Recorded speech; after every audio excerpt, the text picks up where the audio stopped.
Jaya Gopi Jana Vallabha, Jaya Girivaradhare, Jaya Girivaradhare, Gopi Jana Vallabha, Jaya Girivaradhare, Jaya Girivaradhare. Yashodanandana Braja Jana Ranjana, Yashodanandana Braja Jana Ranjana, Jamuna Tira Vanachari, Jaya Radha Madhava, Jaya Kunja Bihari, Jaya Radha Madhava, Kunja Bihari. Hare Krishna, Hare Krishna, Krishna Krishna, Hare Hare, Hare Rama, Hare Rama, Rama Rama, Hare Hare, Hare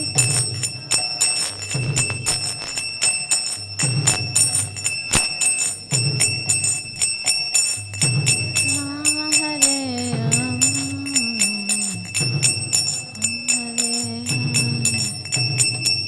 Hare Krishna, Hare Krishna, Krishna Krishna, Hare Hare, Hare Rama, Hare Rama, Rama Rama, Hare Hare, Hare Krishna, Krishna Krishna, Hare Hare, Hare Rama, Hare Rama,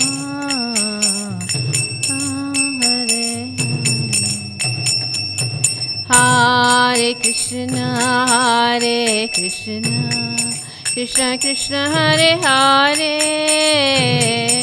Hare Rama, Hare Rama, Rama Rama, Hare Hare, Hare Krishna, Krishna Krishna,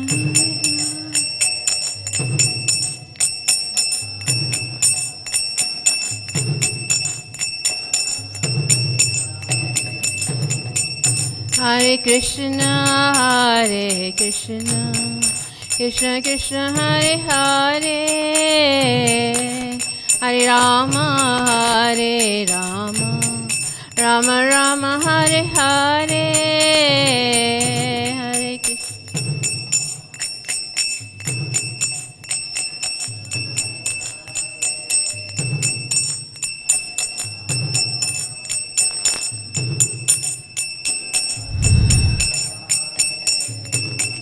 Hare Krishna, Hare Krishna, Krishna Krishna, Hare Hare, Hare Rama, Hare Rama, Rama Rama, Hare Hare.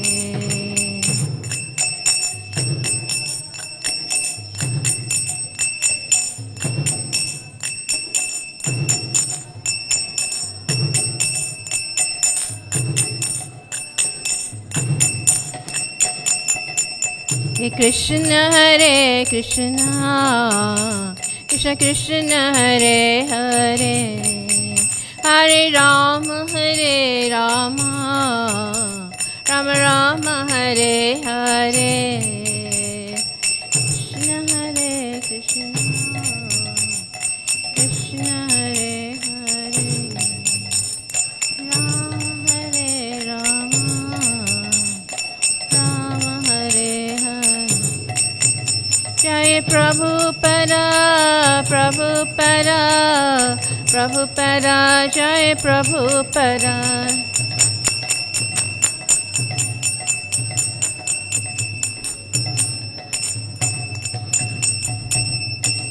Srila Prabhupada ki jai. Jai Om Vishnu Parabrahmamsa Privaracharya Sutta Sara. Srila A.C. Bhaktivedanta Swami Prabhupada ki jai. Jai Om Vishnupada Paramahamsa Privaracharya Satasara Srila Bhaktisanta Saraswati Maharaj Ki Jai Anantakoti Vaishnavrinda Ki Jai Namacharya Srila Haridas Thakur Ki Jai Prem Se Kaho Shri Krishna Chaitanya Prabhu Nityananda Shri Advaita Gadadhar Shivasari Gaura Bhaktivinoda Ki Jai Shri Shri Radha Radhanath Ki Jai Shriman Mahaprabhu Ki Jai Shri Giriraj Govardhan Ki Jai Srila Prabhupada Ki Jai Go Premanande Hari Hari Bo. All glories to assembled devotees. All glories to assembled devotees. All glories to assembled devotees. All glories to Shri Shri Guru and Shri Gauranga. All glories to Srila Prabhupada.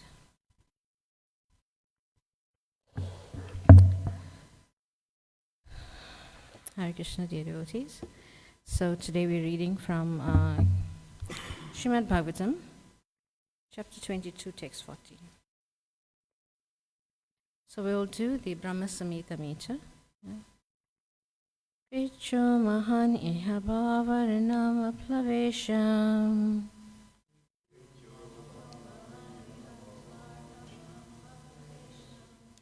Sadvarganakram Asukena Titirshanti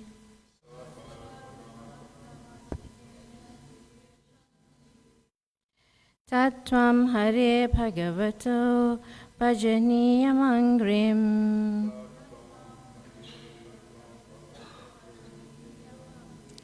Kritvo Dipam Visayanam Uttadustaranam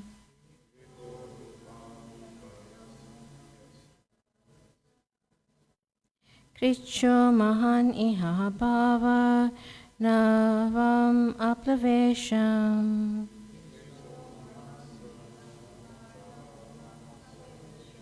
Satvarganakram Asukena Titirshanti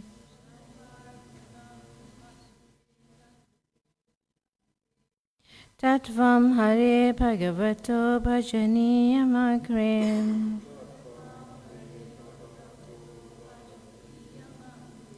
Kritvo Dupam Visayanam Uttaradustarnam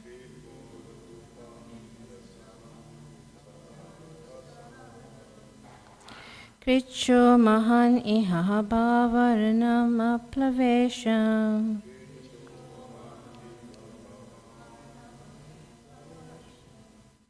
Sadvarganakram Asukena Titirshanti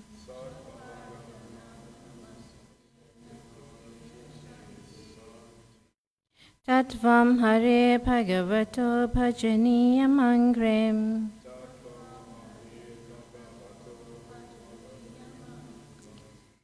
Kritvo Dupam Visayanam Uttaradustarnam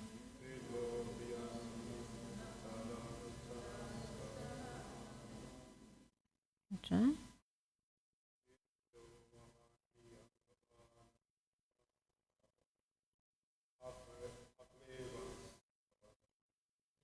O Mahan Iha Bhavaranam Aplavesham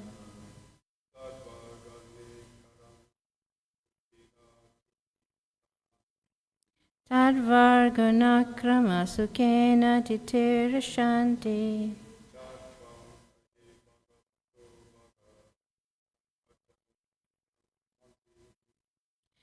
Tattvam Mahir Bhagavato Bhajaniyamagrim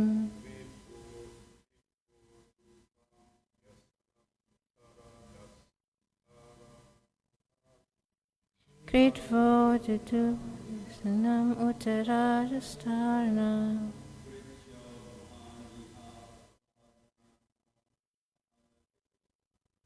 Kricho Mahan Iha Bhavaranam Aplavesham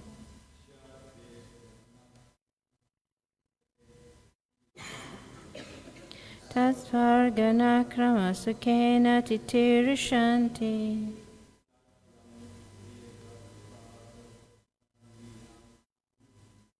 Tattvam Hare Bhagavato Bhajaniyamangrim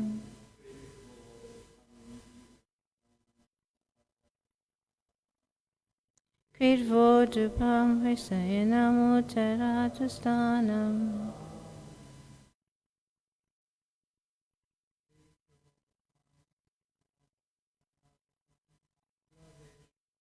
Kricho Mahan Iha Bhavarnam Aplavesham.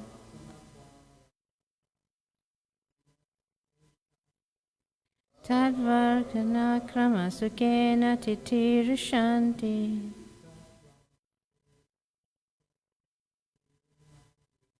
Tatvam Hare Bhagavato Bhajaniyam Angre.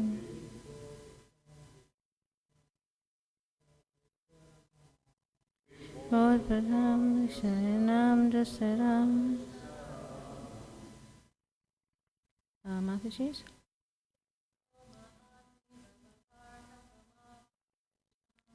Kricho Mahan Iha Bhavarnam Aplavesham.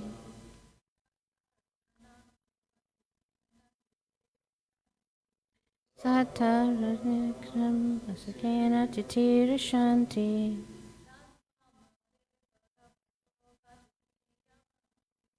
Tatvam Hare Bhagavato Bhajaniyam Angre.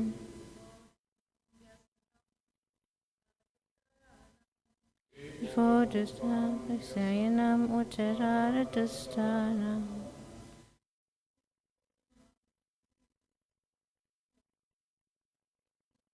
Kricho Mahan Iha Bhavanam Aplavesham.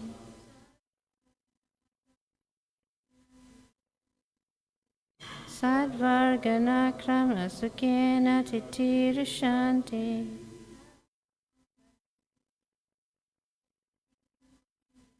Tatvam Hare Bhagavato Bhajaniyam Angre.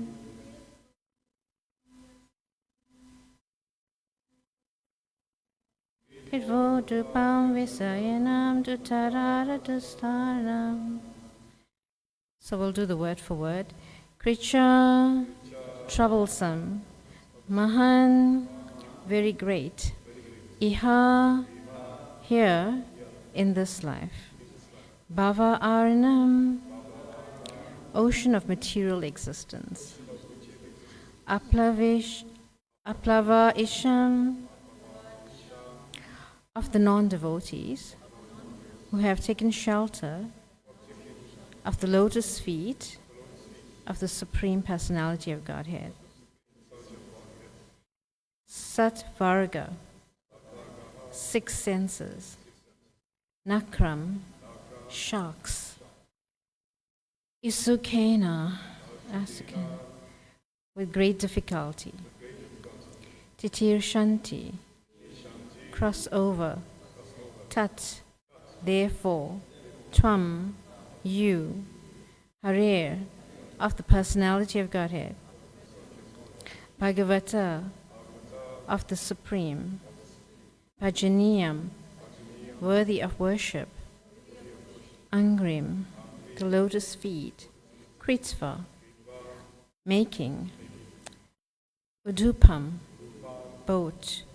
Vyasanam, all kinds of dangers. Uttara, cross over.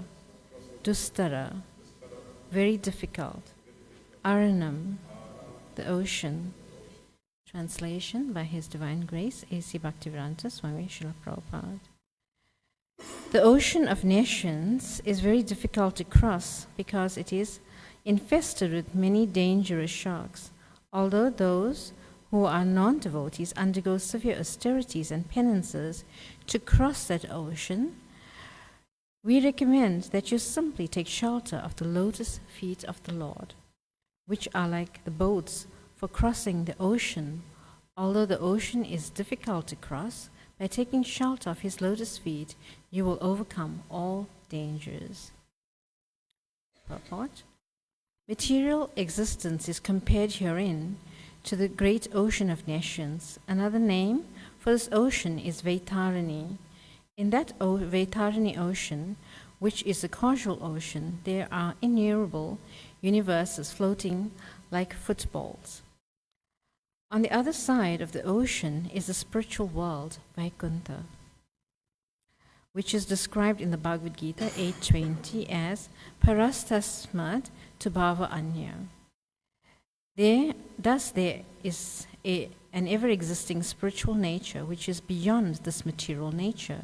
Even though all material universes are annihilated again and again in the causal ocean, the Vaikuntha planets, which are spiritual, exist eternally and are not subjected to dissolution. The human form of life gives the living entity a chance to cross the ocean of nations, which is the material universe, and enter into the spiritual sky.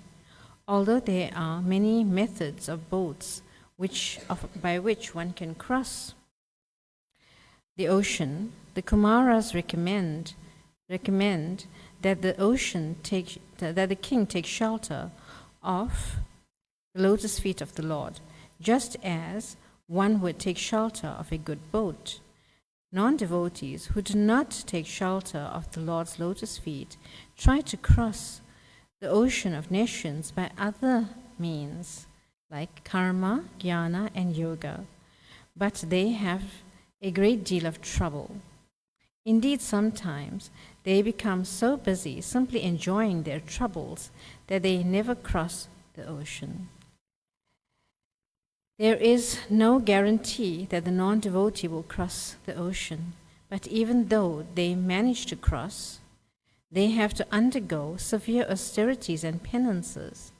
On the other hand, anyone who takes the process of devotional service and has faith in the lotus feet of the Lord are safe boats to cross the ocean, is certain to cross very easily and comfortably. Prithu Maharaj is therefore advised to take the boat of the lotus feet of the Lord to easily cross over all dangers. Dangerous elements in the universe are compared to sharks in the ocean. Even though one may be very expert swimmer, he cannot possibly survive if he is attacked by sharks. One often sees that so-called swamis and yogis sometimes advertise themselves as competent to cross the ocean of nations and to help others cross, but in actuality they are found to be simply victims of their own senses. Instead of helping their followers to cross the ocean of nations, such swamis and yogis fall prey to Maya, represented by the fair sex women, and are thus devoured by the sharks in that ocean. Om Jnanatimirandhasya Jnananjana Shalakaya Chakshuranmilitam Yena Tasmai Shri Guruve Namaha. Shri Chaitanya Manobhistam Stapitam Yena Bhutale Swayam Rupa Kadamaya Tadati Swapajantikam. He Krishna Karuna Sindhu Dinabandhu Chakatpate Gopesha Gopika Kanta Radha Kanta Namastute Tapta Kanchana Gaurangi Radhe Vrindavaneshwari Vrishabhanusute Devi Pranamami Hari Priye Vanchikalpatrubhescha Kripasindubhyevacha Patitanam Pavinebhyo Vaishnavebhyo Namo Namaha. Jai Shri Krishna Chaitanya Prabhu Nityananda Sri Advaita Gadadhar Shiva Sari Gaura Bhaktivinoda. Hare Krishna Krishna Krishna Hare Hare Hare Rama Rama Rama Hare Hare. Hare Krishna Krishna Krishna Hare Hare Hare Rama Rama Rama Hare Hare. Hare Krishna Krishna Krishna Hare Hare Hare Rama Rama Hare Hare. So dear devotees, we see that this material world is called the Kalayam Ashashvatam, which means that it is temporary and it is full of misery, right? And so basically the materialists want to enjoy this material world, and this material world is compared to an ocean which is full of sharks, right? So if you've ever been in a shark-infested waters, like the Durban beaches, right? We have shark nets, basically, so that, you know, the swimmers are safeguarded by the shark nets, right? And if you saw the movie or you heard of the movie Jaws, right, the jaws of death, basically. So these reporters, they wanted to capture a story, right, about the shark. And it so happened that whilst they were basically filming and, you know, trying to get the story together, they were devoured by the sharks, you know, right, like this. So some of them were devoured by the sharks.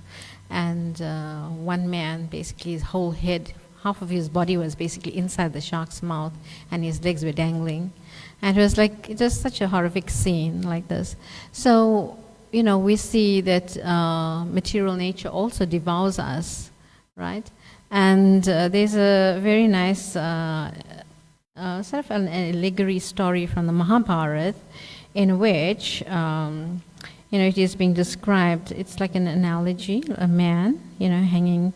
Basically, he was running. An elephant was chasing him, and he was running for his life. And then he found a tree, and he climbed the tree.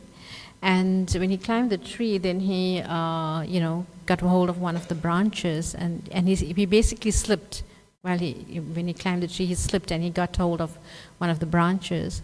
And then, as he was hanging from that branch, and, you know, he was looking down, and there was a pit full of snakes, and above him there was the bees, right?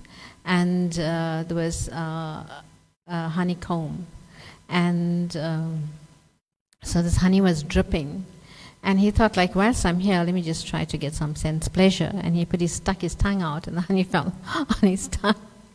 Right? And like this, you know, and there were two rats on the tree, and the two rats were one black and one white. They represents day and night.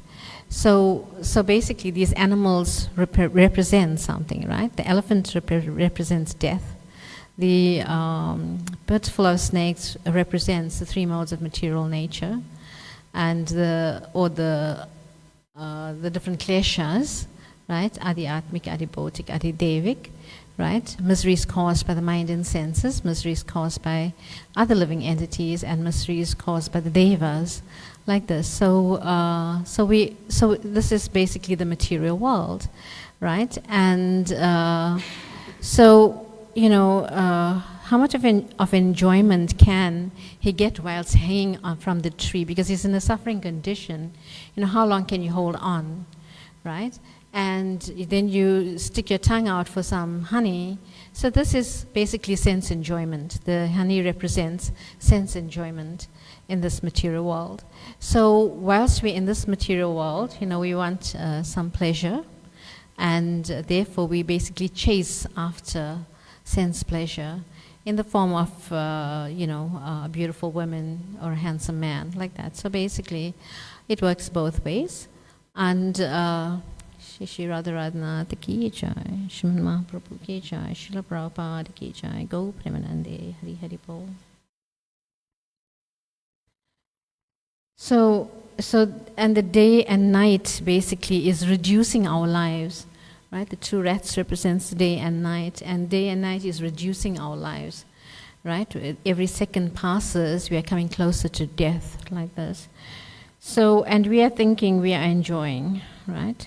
So, yeah, and it is being described that the honey, the bees basically, you know, around the honeycomb is representing the suffering condition, the different sufferings the living entity goes through in this material world.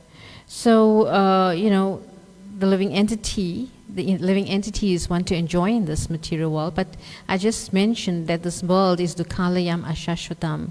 It is prone to give us distress, and we cannot enjoy here, right? We may try, and we may get some fleeting pleasure, which won't last, but our eternal pleasure is in the spiritual realm. And when we are in the association of devotees in Krishna consciousness, whilst in this world also, we get some, we actually feel satisfied. There's no, when you're chanting Hare Krishna and dancing in front of the deities, there's no anxiety, right? There's only glorification of the Lord. So, all our troubles are vanquished at that point. And even, sometimes when we chant japa, our mind gives us problem, but we should actually focus on the holy names of Krishna, chanting Hare Krishna, Krishna Krishna, Hare Rama, Rama Rama, Hare Hare. Because this sound vibration is so pure that when it enters the ears, it goes into the heart, and it purifies the heart of all misgivings. So the process for this age is basically Harinam Sankirtan, chanting the holy names and hearing. So by this hearing process, one can cleanse the heart, right? Because no amount of detergent can actually cleanse the heart. So, but the chanting of the holy names is the process for cleansing the heart. So like this, Prabhupada describes as this material ocean. This ocean basically is full of sharks. This material world is full of, because there's danger at every step, right? There's danger at every step, and you just venture out, and you could be knocked and killed. There's so many things that can go on. So like this, even we say going out and you see Maya, but actually Maya is right here in the form of these phones, basically, right? Maya is right there. You may be searching, for a nice lecture or something, and suddenly you get, your mind is basically gets captured by something else, and in this way, it happens to all of us, even to me sometimes, So we should actually try and bring the mind back, to our original state. What was I looking for, and where am I? So we should think like this. Where can I? So basically, these devices can be used for Krishna consciousness, and it can be used for Maya. So which one do you want to choose? You want to choose Maya, or you want to choose Krishna? So you have to think, and you have to. So this is your intelligence. You have to preach to your intelligence, basically. All of us, at some point or the other, we have to preach to ourselves. More than we're preaching to the public or to anyone else, we need to preach to ourselves. Because when we preach to ourselves, then we can actually make progress in spiritual life.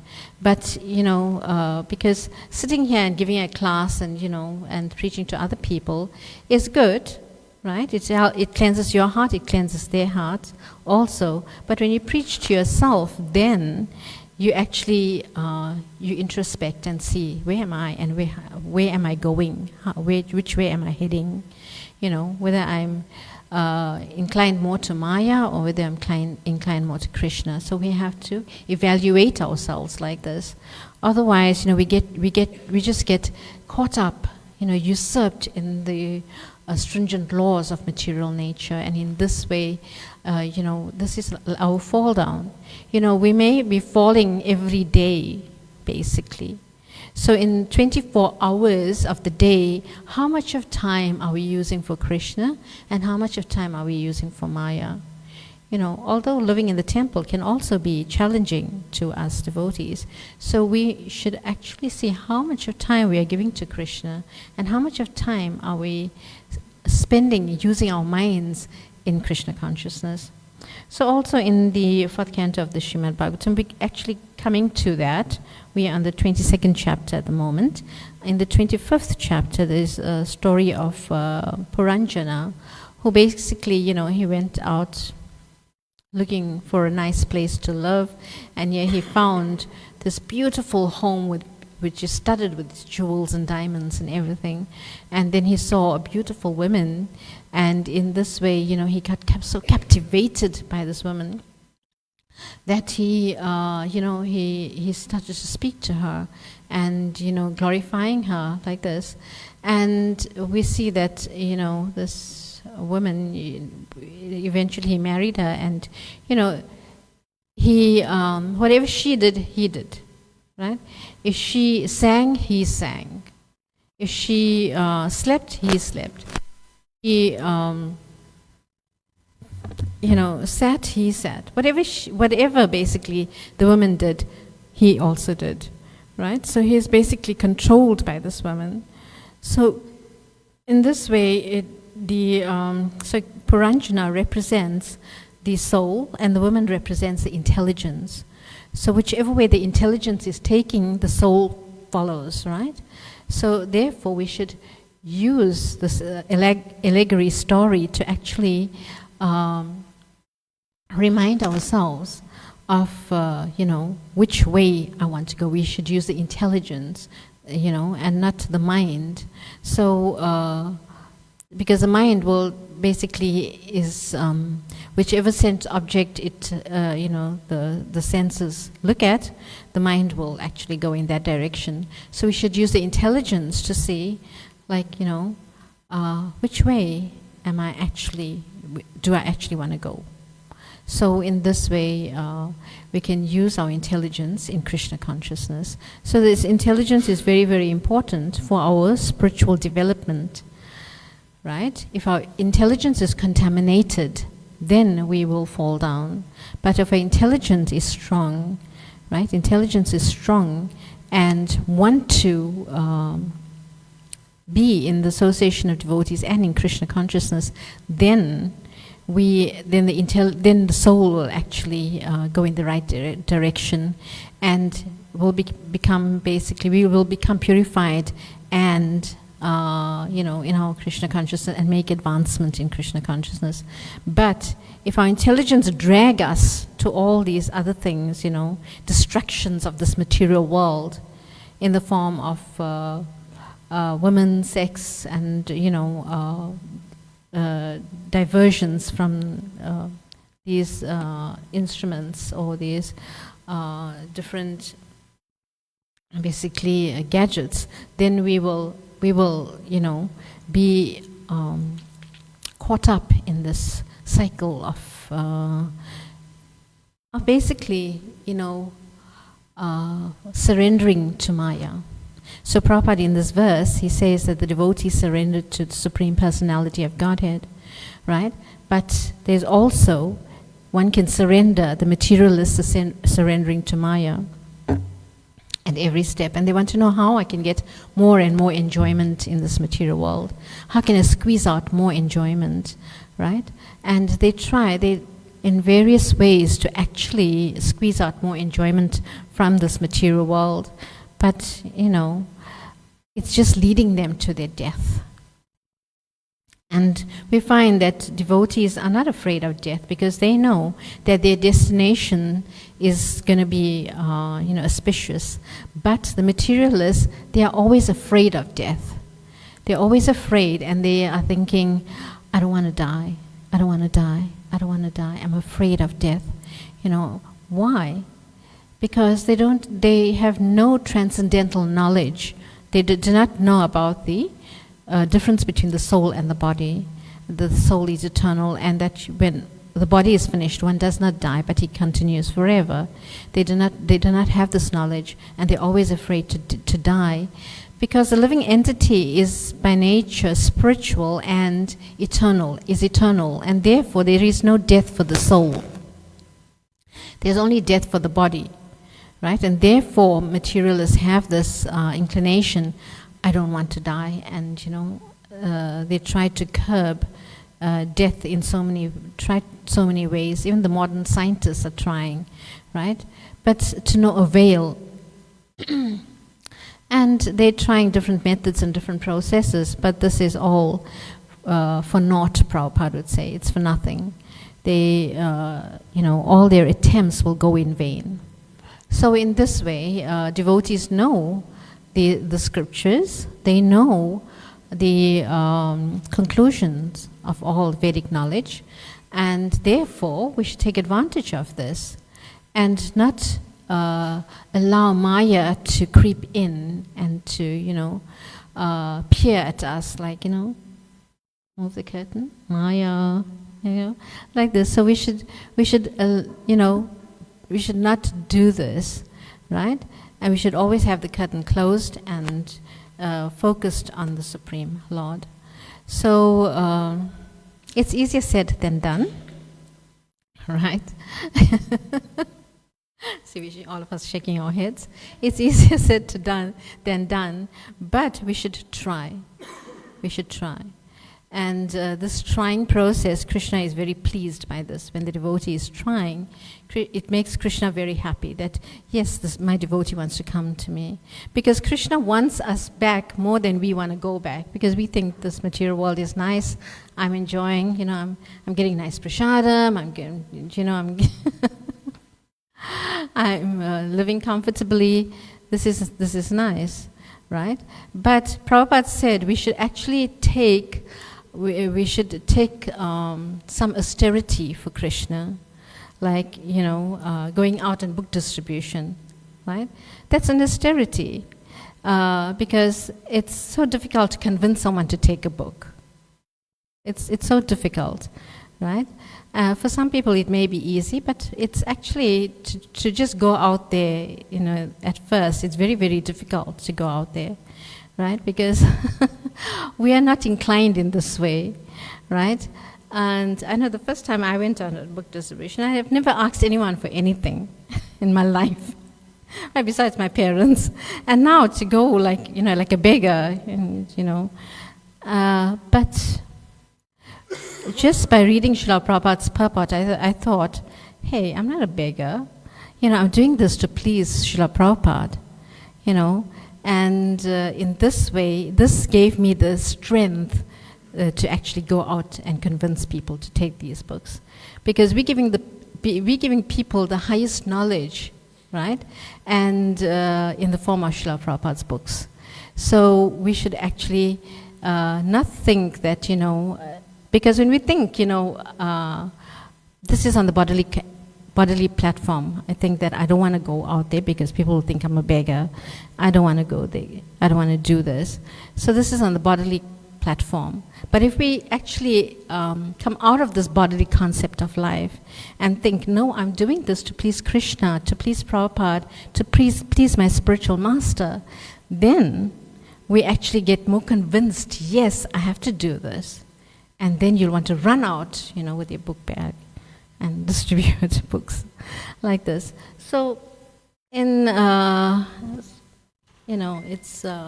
in my team, I have some very wonderful devotees who will basically, just go without me even telling them. They would go out and distribute books like this.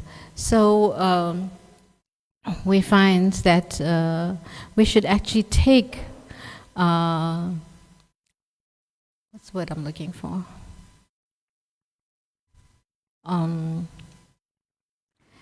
We should take pain in order to give others happiness. We should take some pain in order to give others happiness. So, if we do that, then Srila Prabhupada will be pleased. Krishna will be pleased, right? But if we do not do like this, and we think that, everything is nice, everything is rosy, and I'm fine in Krishna consciousness, then that's the biggest Maya. So, yes, we should also train our minds to chant attentively. So everything comes from attentive chanting. Our preaching, the success of our preaching comes from attentive chanting.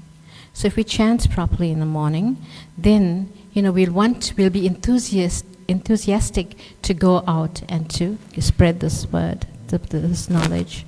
So in this way, we have to endeavor in Krishna consciousness.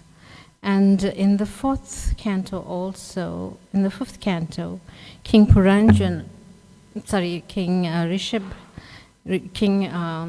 Rishabdev. Yeah, he's talking to his sons. And just give me a few minutes, I just want to go there. And yeah, there's a beautiful verse there that I want to read, the purport and the verse from the story. It's so appropriate to this, to what we're reading today. And let me just go there and try to find it. Yep.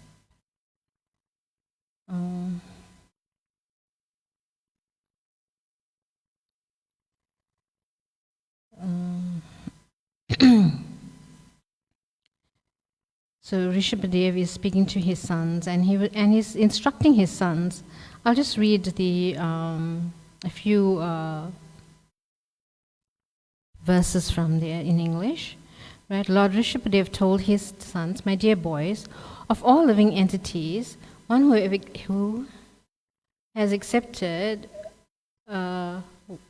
entities who have accepted material bodies in this world, one who has been awarded this human form of life, should not work hard day and night simply for sense gratification, which is available for dogs and hogs that eat stool. One should engage in penance and austerities to attain the divine position of devotional service. By such activities, one's heart is purified, and when one attains this position, he attains eternal blissful life, which is transcendental to material happiness and which continues forever."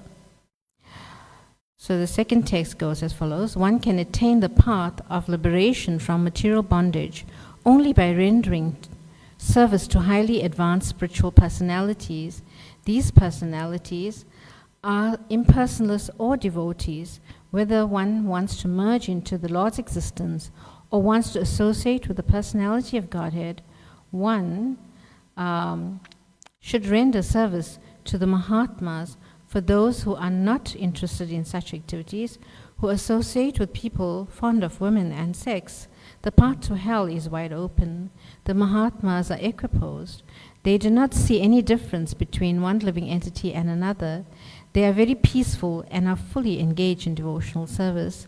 They are devoid of anger, and they work for the benefit of everyone. They do not behave in any abominable way. Such persons are known as Mahatmas." So these are basically very long verses, and then we see that the third text: "Those who are interested in reviving Krishna consciousness and increasing their love of Godhead do not like to do anything that is not related to Krishna. They are not interested in mingling with people who are busy maintaining their bodies, eating, sleeping, mating, and defending. They are not attached to their homes. Although they may be householders, they are not attached to the wives, children, friends, and wealth. At the same time, they are not indifferent to the execution of their duties. Such people are interested in collecting only enough money to keep body and soul together." And the fourth one, "Nunam pramate kurute vikarma yad indriya pritya aprinoti na sadhu manye yata atmanoyam asan api klishida asadeham." And the translation is as follows: "When a person considers sense gratification the aim of life, he certainly becomes mad after materialistic living and engages in all kinds of sinful activities. He does not know that due to his past misdeeds, he has already received a body which, although temporary, is the cause of his misery. Although the living entity should not have taken on a material body, but he has been awarded the material body for sense gratification. Therefore, I think it not befitting an intelligent man to involve himself himself again in the activities of sense gratification, by which he perpetually gets material bodies one after the other." And And I actually wanted to read the purport of text 5. Parabhavastavad abodhijato yavam nachitsate atmatatvam yavat kriyas tavad idham manuvai karmatmikam yena sarirabandha. As long as one does not inquire about the spiritual values of life, one is defeated and subjected to material miseries arising from ignorance. Be it sinful or pious, karma has its resultant actions. If a person is engaged in any kind of karma, his mind is called karmatmika, colored by fruitive activities. As long as the mind is impure, consciousness is unclear, and as long as one is absorbed in fruitive activities, he has to accept material bodies. So purport by Prabhupada.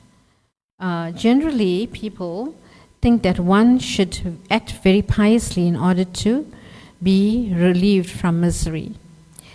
But this is not a fact. Even though one engages in pious activities and speculation, he is nonetheless defeated. His only aim should be emancipated from the clutches of Maya and all material activities. Speculative knowledge and pious activities do not solve the problems of life. One should be inquisitive to understand the spiritual position as situated in Bhagavad Gita, as stated in Bhagavad Gita 4:37. Yateidam shi samadhi agnir basmat kurte arjuna janani sarva karmani pasmati kurte tata. As a blazing fire turns firewood to ashes, O Arjuna, so does the fire of knowledge burn to ashes all reactions of material activities. So we see the fire of knowledge, Prabhupada is stating here. The fire of knowledge, if one has knowledge of the scriptures, then it burns away the fire, the resultant actions of a person, right? So one should therefore come to class as often as possible and listen to the knowledge that is being presented, because by this knowledge one's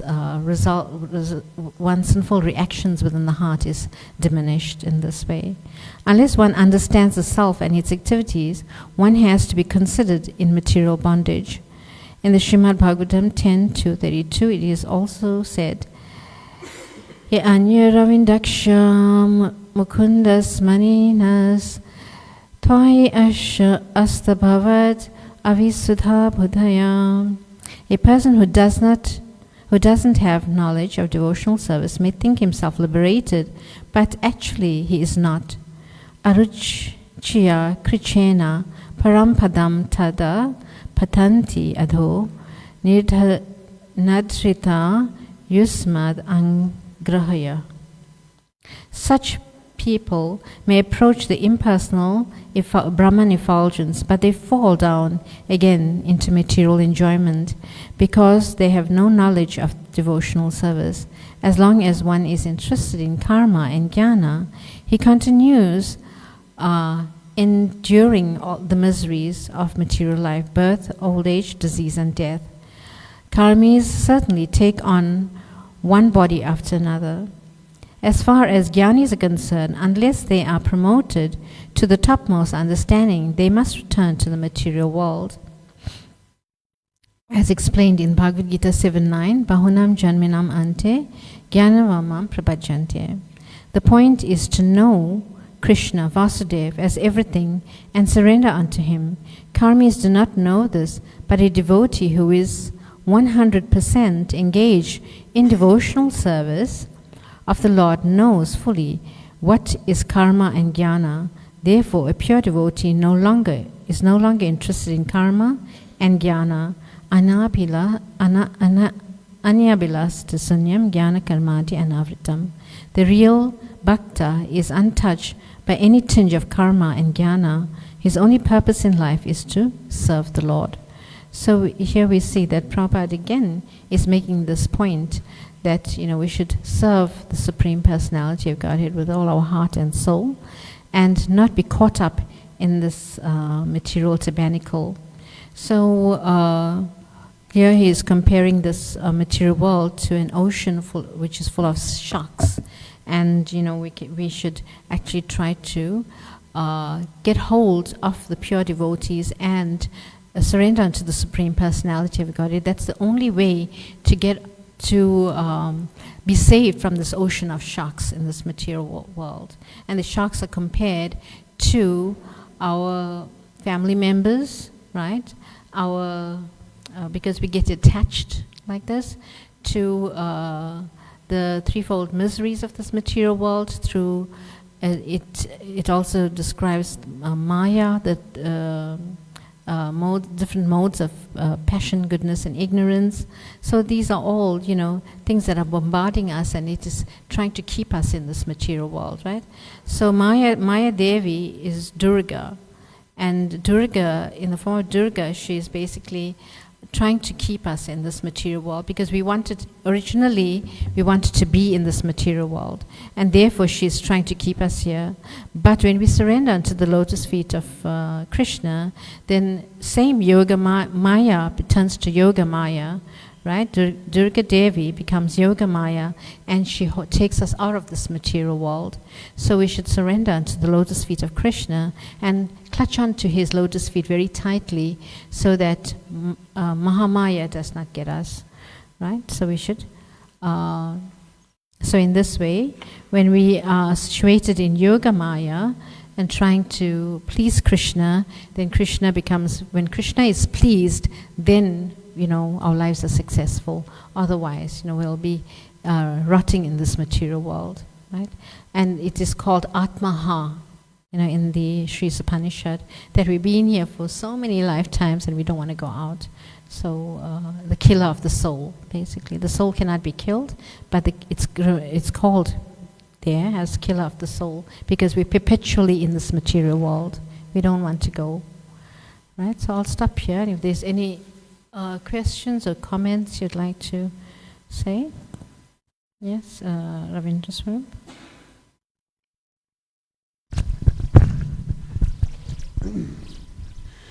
Hare Krishna. So I have two realizations which I like to share. So some years back, when His Grace Rajanachari Prabhu was here as a resident in the temple, we went to the Chester Fair, and we had a stall there, and then we had some Bhagavad Gitas. We had probably about 3 or 4 boxes of Bhagavad Gitas, and then some small books. So at one stage, it wasn't easy for me to go out there and distribute books. So I was a bit shivering to see a lot of people and what they're going to tell me. Especially people you know. Yeah, exactly. So Ajahn Prabhu told me, he asked me, do you want to reject Krishna or do you want to please Krishna? So I said, no, okay, I want to please Krishna. I don't want to reject Krishna. But now, if people tell me some words that hurt me or something, then I get purified. So anyway, we sold some books. We almost finished the whole box of books. And the way some people were reciprocating, and some people just there'll be lots of rejections. Yeah. But yeah. And then they would give me a smile and everything. And then I just approached them to take the book. Okay. So Ajahn Prabhu told me just place the book in a hand and then just ask for a donation, which I did. And many books went. It was scientific. Secondly, when I went to Newcastle for the Rath Yatra with my Guru Maharaj. On Saturday they had the Rath Yatra, so I was just standing there and appreciating people for coming for the Rath Yatra and just like performing devotional service, putting the Lords, and also for our Rath Yatra in Durban. I was just like standing there and really appreciating most of the people like doing devotional service. How much of people they took prasadam, they pulled the chariots, they listened to the holy name. That's much more fortunate. That's the greatest gift. This is the greatest gift you can ever give people. Mm-hmm. So, yeah, I thank you so much for bringing up this topic and make me want to share some realization. Yeah, this is actually Prabhupada who is bringing out the topics, right, in his purports, so that we can expand on it and preach on it from our own realizations, right? So yes, so if one wants to get free from this material world and from the clutches of Maya that is bombarding us, all the time, then there's one verse in the Bhagavatam which describes that this material miseries which are superfluous to us, it's like we cannot actually handle it, but we take pleasure in it at some point, right? Because we don't know any better, but we should actually try, surrender unto the Supreme Lord and take shelter, and in this way we can get out of this material contamination. Yes. Because we do not belong in this material world, we belong in the spiritual world, right? We are foreigners here, trying to enjoy. But as I said previously, dukhalayam ashashvatam, that this world is full of miseries and it is temporary, and our eternal nature of the soul is to be in the spiritual realm, not in this material realm. So thank you very much for your engagement in book distribution and making other people aware of their suffering condition. Thank you. Hare Krishna. Anyone else? Granth Raj Srimad Bhagavatam ki jai, Srila Prabhupada ki jai, Go Premanande, Hari Hari Bol.